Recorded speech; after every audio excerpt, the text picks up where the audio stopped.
Sakri.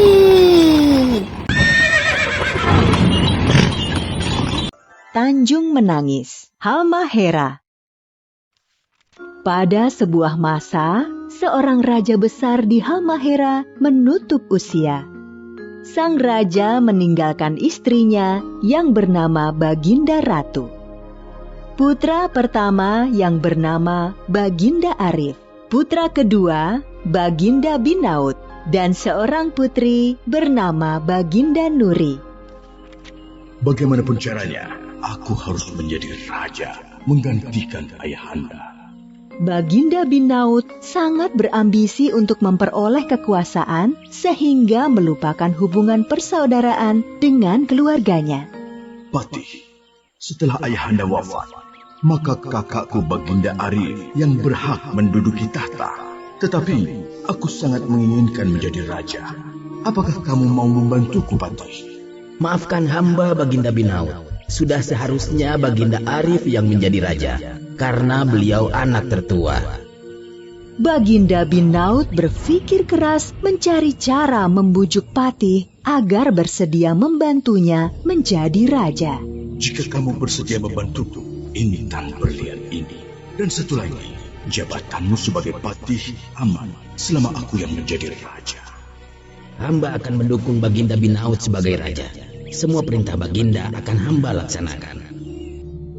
Setelah menerima intan berlian dari Baginda Binaut, Patih segera memerintahkan para pengawal kerajaan menangkap Baginda Ratu, Baginda Arif, dan Baginda Nuri.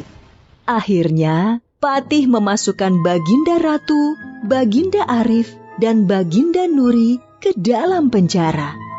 Kakanda Baginda Binaut keterlaluan. Hanya karena kekuasaan, dia berubah menjadi tamak, kejam, dan tidak tahu diri. Kita harus sabar menghadapi cobaan ini. Yang benar akan mendapatkan keadilan, dan yang salah pasti kelak akan mendapatkan hukuman. Setelah menjebloskan ibu dan saudaranya ke dalam penjara, Baginda Binaut pun akhirnya berhasil menjadi raja. Setelah menjadi raja, Baginda Binaut memerintah dengan kejam dan angkuh. Baginda Binaut juga memerintahkan rakyatnya untuk membangun istana yang megah.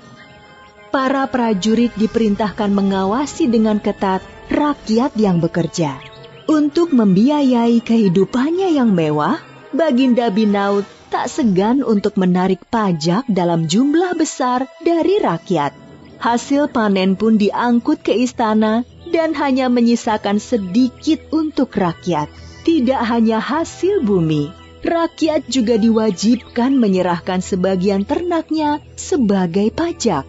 Baginda Binaut masih merasa kurang dari pajak hasil bumi dan ternak. Dia kemudian memerintahkan menarik pajak dari kepemilikan tanah. Raja Binaut benar-benar penindas rakyat. Dia tidak mau tahu dengan kesulitan rakyat. Harta kita diangkut ke istana demi membiayai kehidupannya yang mewah. Tapi apa yang bisa kita lakukan? Kalau kita melawan perintah raja, pasti masuk penjara. Tidak semua orang di istana setuju dengan tindakan Baginda Binaut. Salah satunya adalah Bijak, seorang punggawa istana. Keadaan ini tidak boleh dibiarkan terus-menerus. Rakyat telah menjadi korban ketamakan raja. Aku harus berbuat sesuatu. Akhirnya, Bijak memutuskan keluar dari istana untuk melakukan pemberontakan. Bijak dan prajurit pendukungnya menyerang penjara tempat keluarga kerajaan ditahan. Meskipun dijaga dengan sangat ketat oleh banyak prajurit, Bijak dan pasukannya berhasil membebaskan keluarga kerajaan. Setelah berhasil membebaskan keluarga istana dari penjara, Bijak kemudian membawa keluarga istana ke sebuah tempat yang aman di hutan. Kami ucapkan terima kasih yang sebesar-besarnya, Bijak. Syukurlah, masih ada orang di istana yang masih peduli dengan keadaan kerajaan kita. Yang mulia Baginda Ratu, sekarang kita memiliki pasukan yang cukup kuat untuk menyerang istana. Mohon izinkanlah hamba memimpin pasukan menyerbu istana sekarang juga. Jangan lakukan itu, bijak. Jangan sampai hanya karena berebut kekuasaan, kita saling membunuh dengan saudara. Semua ketamakan, iri, dan dengki akan kalah dengan doa yang kita panjatkan kepada Tuhan. Baginda Binaut sudah keterlaluan. Kesalahan terbesarku adalah mendukung dan membantunya menjadi raja dengan cara tidak benar. Semua ini harus segera dihentikan. Semua perintah raja tidak boleh dilawan. Siapapun yang berani melawan raja, maka akan dijebloskan ke dalam penjara. Pada suatu pagi, sebuah gunung mengeluarkan asap putih yang tebal. Terlihat burung-burung beterbangan karena ketakutan.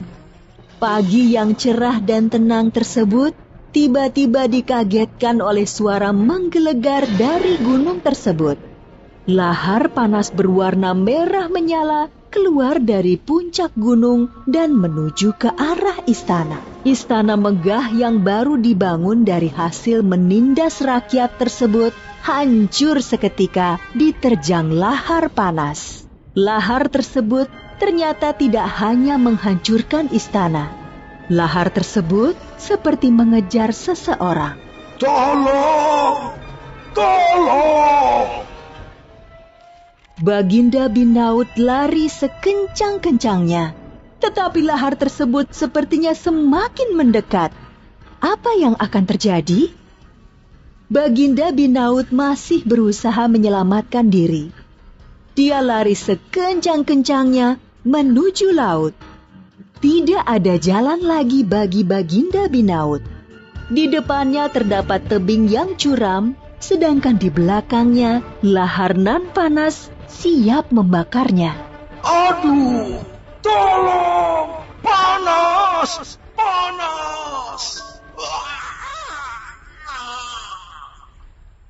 Di Tanjung tempat Baginda Binaut meninggal, sering terdengar suara menangis.